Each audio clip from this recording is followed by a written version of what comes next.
नमस्कार साथियों, स्वागत है आप सभी का आपके अपने चैनल एमजेड एजुकेशन में। साथियों, आज हम लोग चर्चा करने वाले हैं सीयूईटी के बारे में। क्या होता है सीयूईटी? आप देख सकते हैं, कॉमन यूनिवर्सिटी एंट्रेंस टेस्ट के बारे में बात करेंगे। यानी कि अब जो 12वीं परीक्षा के बाद जो अंडर ग्रेजुएट छात्र हैं, अगर दाखिला लेना चाहते हैं किसी भी सेंट्रल यूनिवर्सिटी में, तो उनके लिए बहुत सारी गाइडलाइन जारी की गई हैं। उन्हीं के बारे में आज हम लोग बिल्कुल आसान भाषा में चर्चा करेंगे।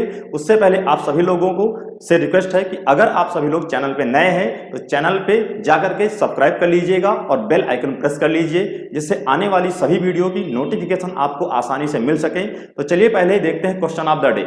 आज का क्वेश्चन ऑफ द डे है, भारतीय संविधान की किस अनुसूची में भाषाओं का उल्लेख किया गया है? और 4 ऑप्शन आपको दिए गए हैं। इस क्वेश्चन का आप सभी लोग आंसर करिएगा और वीडियो में अंत तक बने रहिएगा। पूरी ब्रीफ जानकारी आपको हम इसमें देने वाले हैं सीयूईटी के बारे में। जैसा देख रहे हैं, अभी हाल ही में न्यूज़पेपर का आर्टिकल है, सीयूईटी एग्जाम 2022 सेंट्रल यूनिवर्सिटीज में एडमिशन के लिए सीयूईटी स्कोर का ही आधार होगा। यानी अप्रैल से रजिस्ट्रेशन की प्रक्रिया शुरू हो जाएगी। इसी सत्र से 2022 और 23 के सत्र में लागू होगा। अगली जो न्यूज है फाइनेंशियल एक्सप्रेस की, यानी कि सभी सेंट्रल यूनिवर्सिटी में अब कॉमन टेस्ट से होगा दाखिला। यानी 12वीं के नंबर के आधार पर नहीं मिलेगा कोई वेटेज। फैसला आगामी सत्र से लागू हो जाएगा। ये न्यूज आप देख रहे हैं इस तरीके से। और ये हाल ही में देख रहे हैं आप, डेट देखिए, ठीक है ना, 21/3/2022 की नोटिफिकेशन है। किसके द्वारा दी गई? तो विश्वविद्यालय अनुदान आयोग यानी कि यूनिवर्सिटी ग्रांट्स कमीशन यूजीसी के द्वारा ये नोटिस जारी की गई है। कॉमन यूनिवर्सिटी एंट्रेंस टेस्ट क्या होता है 2022, इसके बारे में आइए समझते हैं। यानी कि अगर आप लोग कक्षा 12 पास कर चुके हैं, किसी भी केंद्रीय विश्वविद्यालय में दाखिला लेना चाहते हैं, तो आपको सीयूईटी का एग्जाम पास करना होगा। यह सीयूईटी क्या है, तो इसके बारे में सबसे पहले आपको यह जानना है कि 45 देश की 45 केंद्रीय यूनिवर्सिटियों में एग्जाम करवाया जाएगा। एक कॉमन परीक्षा करवाई जाएगी और यह फैसला यूजीसी यानी कि यूनिवर्सिटी ग्रांट्स कमीशन के द्वारा लागू किया गया है और सत्र 2022-23 से लागू कर दिया जाएगा। अब आप सोच रहे होंगे साथियों कि इसकी जरूरत क्यों पड़ी? क्या पहले इसके एंट्रेंस एग्जाम नहीं होते थे या अलग अलग यूनिवर्सिटियों में एग्जाम नहीं होते थे? तो आइए समझिए, क्योंकि बहुत सारे स्टूडेंट्स और बहुत सारे पेरेंट्स के मन में यह दुविधा उत्पन्न होगी, यह एग्जाम होगा तो हमारे बच्चे का एडमिशन किस तरीके से होगा। इसके लिए यूनिवर्सिटी का तर्क है, या यूनिवर्सिटी ने दलील दिया, बहुत सारे अलग अलग राज्य हैं। हरियाणा राज्य का अलग बोर्ड हो जाता है, यूपी का अलग है, कर्नाटक का बोर्ड अलग है, तमिलनाडु का अलग हो जाता है। तो अलग अलग बोर्डों के अलग अलग परीक्षा पैटर्न होते हैं और अलग अलग परीक्षा पैटर्न में उनके नंबर देने के तरीके और एग्जाम के तरीके में अंतर पाया जाता है। ऐसे में अगर बच्चों को नंबर के आधार पर वेटेज दिया जाएगा, दाखिला दिया जाएगा, तो उनके लिए न्याय संगत या तर्क संगत नहीं होगा, क्योंकि सभी बोर्डों की अलग अलग परीक्षाएं होती हैं और उनके नंबर देने के तरीके अलग अलग होते हैं। इसीलिए सबके साथ न्याय किया जा सके, सबका साथ सबका विकास किया जा सके, इसी स्लोगन के साथ यूनिवर्सिटी ने यह फैसला लिया है। तो साथियों, यहां पर देखेंगे कि आप सोचेंगे क्या यह फैसला अभी हाल ही में लिया गया है? क्या इससे पहले कभी भी यह एग्जाम इस तरीके के नहीं हुए हैं? तो जी नहीं, आज से लगभग 12 वर्ष पहले, यानी कि 12 वर्ष पहले ये इस एग्जाम की शुरुआत की जा चुकी थी। यानी कि 2010 में इस एग्जाम की शुरुआत हो चुकी थी, लेकिन यह अनिवार्य नहीं था। अनिवार्य न होने की वजह से पिछले वर्ष तक इसमें केवल 14 सेंट्रल यूनिवर्सिटी यानी कि केंद्रीय विश्वविद्यालय ही इसमें केवल अपने आप को एनरोल किया था, यानी शामिल हुए थे। लेकिन 2022 से इसको अनिवार्य बना दिया गया है।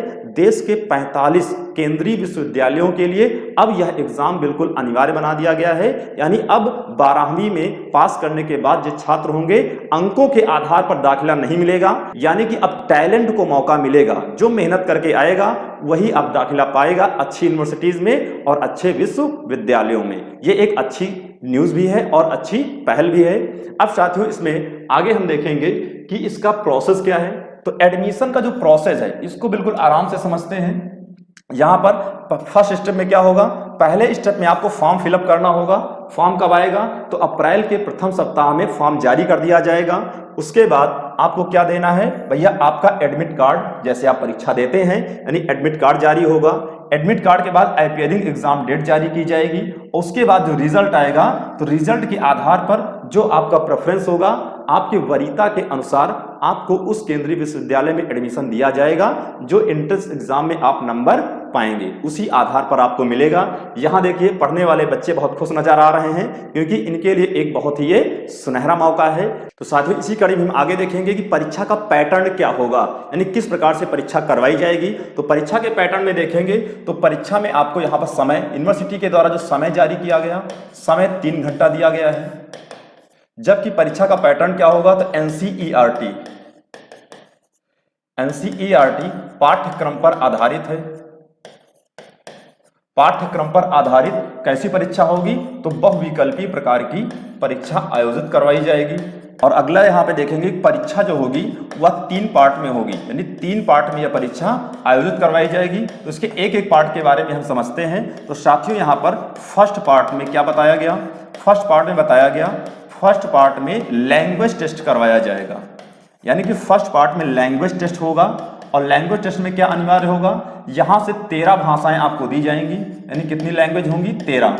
इन 13 लैंग्वेज में से किसी एक लैंग्वेज को आप चूज कर सकते हैं, चुन सकते हैं। और उन लैंग्वेज में से आपको कौन कौन सा टेस्ट देना होगा, तो आपको वोकैब टेस्ट देना होगा, कंपेरिहेंसिव टेस्ट देना होगा, एंटोनम सेंस देना होगा, और जो साइनोनम्स यानी कि विलोम शब्द और समानार्थी, इस प्रकार से वहां पर सवाल पूछे जाएंगे। जबकि जो सेकंड परीक्षा पैटर्न होगा, सेकंड जो परीक्षा पैटर्न होगा, पार्ट होगा, उस पार्ट में आपको क्या करना है, उसमें आपसे 27 प्रकार के डोमेन स्पेसिफिक टेस्ट करवाए जाएंगे। अब 27 जो डोमेन स्पेसिफिक टेस्ट होंगे, इनमें से आपको समझना है कि डोमेन स्पेसिफिक टेस्ट क्या है। तो डोमेन स्पेसिफिक टेस्ट का मतलब होता है कि आप किस बैकग्राउंड में जाना चाहते हैं। आप आर्ट बैकग्राउंड से हैं, कॉमर्स से हैं, एग्रीकल्चर में जाना चाहते हैं, या टेक्निकल में जाना चाहते हैं, या फिर वाणिज्य में जाना चाहते हैं, या साइंस में जाना चाहते हैं। जिस ग्रुप में साथियों आप एडमिशन लेना चाहते हैं, उस ग्रुप का आपको डोमेन टेस्ट देना होगा। इसे बोलते हैं डोमेन टेस्ट, यानी जिस स्पेशल ऑफ ग्रुप में जाना चाहते हैं, उस स्पेशल ग्रुप का आपको डोमेन टेस्ट देना होगा। लेकिन यहाँ पे 2 टर्म एंड कंडीशन दी गई है। पहली टर्म एंड कंडीशन क्या है, कम से कम 1 डोमेन टेस्ट तो आपको फिलअप ही करना होगा। लेकिन अगर आप 1 से ज्यादा डोमेन टेस्ट देना चाहते हैं तो अधिकतम 6 डोमेन टेस्ट आप दे सकते हैं। 6 से ज्यादा डोमेन टेस्ट देने का आपको वहां पर प्रायोरिटी नहीं दी जाएगी। तो ये होगा परीक्षा का पैटर्न। और बात करेंगे थर्ड में, तो जो थर्ड परीक्षा पैटर्न होगा या थर्ड पार्ट होगा, थर्ड पार्ट में आपसे क्या पूछा जाएगा, थर्ड पार्ट में यहां पर सामान्य ज्ञान, यानी कि आपको यहां पर सामान्य ज्ञान पूछा जाएगा। सामान्य ज्ञान के अलावा साथियों यहां पर आपसे करंट अफेयर्स के भी प्रश्न पूछे जाएंगे। और करंट अफेयर्स के अलावा और किस प्रकार के प्रश्न पूछे जा सकते हैं, करंट अफेयर्स के अलावा यहां पर आपसे मानसिक क्षमता, गणित क्षमता के भी प्रश्न पूछे जाएंगे। लेकिन क्लास 8th के लेवल की आपको quantitative reasoning and analytical reasoning से भी सवाल पूछे जाएंगे। लेकिन थर्ड पार्ट किसके लिए अनिवार्य होगा, जो कैंडिडेट जिस यूनिवर्सिटी में दाखिला लेना चाहता है, अगर उस यूनिवर्सिटी ने इसकी डिमांड की है तो ये थर्ड पार्ट का परीक्षा देना होगा। अदरवाइज उसे थर्ड पार्ट की परीक्षा देना कोई जरूरी नहीं है। अब आगे आपके मन में यह दुविधा उत्पन्न हो रही होगी, यह परीक्षा कब होगी और यह परीक्षा कौन करवाएगा, यानी किसके द्वारा परीक्षा करवाई जाएगी।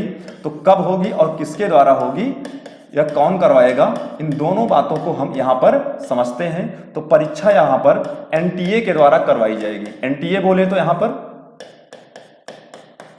नेशनल टेस्ट एजेंसी, यानी नेशनल टेस्ट एजेंसी के द्वारा परीक्षा करवाई जाएगी। परीक्षा का आयोजन कब किया जाएगा, तो जुलाई माह के प्रथम सप्ताह में परीक्षा आयोजित करवाई जाएगी।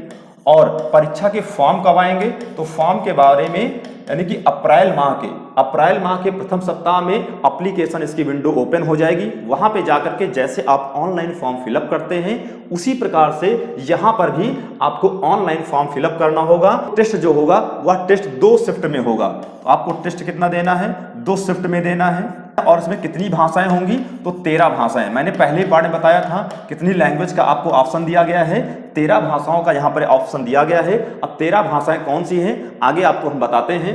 पहले ये देखिए, विश्वविद्यालय अनुदान आयोग यानी यूनिवर्सिटी ग्रांट्स कमीशन की जो यहाँ पे नोटिफिकेशन जारी किया गया है, इसी में 13 लैंग्वेज का मेंशन किया गया है। यहाँ पर आप देखेंगे, ये देखिए आपको 13 लैंग्वेज लिखा हुआ है। 13 language namely Hindi, Marathi, Gujarati, Tamil, Telugu, Kannada, Malayalam, Urdu, Asamiya, Bangali, Punjabi, Oriya and English, इतने 13 लैंग्वेजों को इसमें शामिल किया गया है। एग्जाम किसके द्वारा होगा? नेशनल टेस्टिंग एजेंसी यानी एनटीए के द्वारा करवाया जाएगा। ये सारी इंफॉर्मेशन यहां पर आपके सामने दी गई थी जो मैंने आपको पहले बताई। ये देखिए, राष्ट्रीय परीक्षा एजेंसी यानी नेशनल टेस्टिंग एजेंसी के द्वारा परीक्षा आयोजित होगी। परीक्षा कब होगी? तो बिल्कुल आप यहां ध्यान रखिएगा, जुलाई माह के प्रथम सप्ताह में यह परीक्षा आयोजित करवाई जाएगी। अब यहां पर आगे देखेंगे, जो क्वेश्चन आपको मैंने दिया था अब उसका आंसर बताने का समय आ गया है। चलिए, भारतीय संविधान की किस अनुसूची में भाषाओं का उल्लेख किया गया है? तो आप सभी लोग जानते हैं किसमें किया गया होगा। अगर आंसर दिया है तो 8वीं अनुसूची में यानी 8th शेड्यूल, तो 8वीं अनुसूची में भाषाओं का उल्लेख किया गया है। अगर बात करें कि मूल संविधान में कितनी भाषाएं थी तो 8वीं अनुसूची में, तो यहां बात करेंगे मूल संविधान में 14 भाषाएं थी, लेकिन वर्तमान में 8वीं अनुसूची में कितनी भाषाएं हैं? तो 22 भाषाओं का उल्लेख किया गया है। लेकिन आपको जो यूजीसी के द्वारा परीक्षा देने का मौका मिलेगा वह सिर्फ और सिर्फ 13 भाषाएं वहां पर ऑप्शन में होंगे, यानी 13 भाषाओं में से किसी एक लैंग्वेज को आपको चूज करना होगा। तो अगर आप सभी लोगों को जानकारी साथियों अच्छी लगी है तो वीडियो को लाइक और शेयर जरूर करिएगा। आगे भी आपके लिए हम इस तरीके नई नई वीडियो अपडेट लाते रहेंगे। आइए जानते हैं हमारे एनजेटी एप्लीकेशन के बारे में। तो आपको करना क्या है, प्ले स्टोर पे जाकर के एनजेटी एजुकेशन का एप्लीकेशन डाउनलोड करना है और वहां से बहुत सारे आपको video courses, mock test, free video, e book और फ्री स्टडी मटेरियल भी प्रोवाइड हो सकते हैं। बहुत सारा यहाँ पर आपको जानकारी मिल सकती है। अगर आप लोग बैच परचेज करना चाहते हैं एनजेटी एजुकेशन के तो हमारे बैच भी अवेलेबल हैं। उत्तर प्रदेश लेखपाल बैच, खाकी बैच है, राज्य व्यवस्था, संविधान, भारतीय अर्थशास्त्र, सामान्य हिंदी, अंक गणित, एसएससी जीडी एक्सेट्रा बहुत सारे बैच अवेलेबल हैं। सब पर लगभग डिस्काउंट अवेलेबल है, तो आज ही आप लोग जाकर के बैच को परचेज कर सकते हैं। चलिए साथियों, आज फिलहाल इतना ही। Okay, thank you so much. जय हिंद, जय भारत।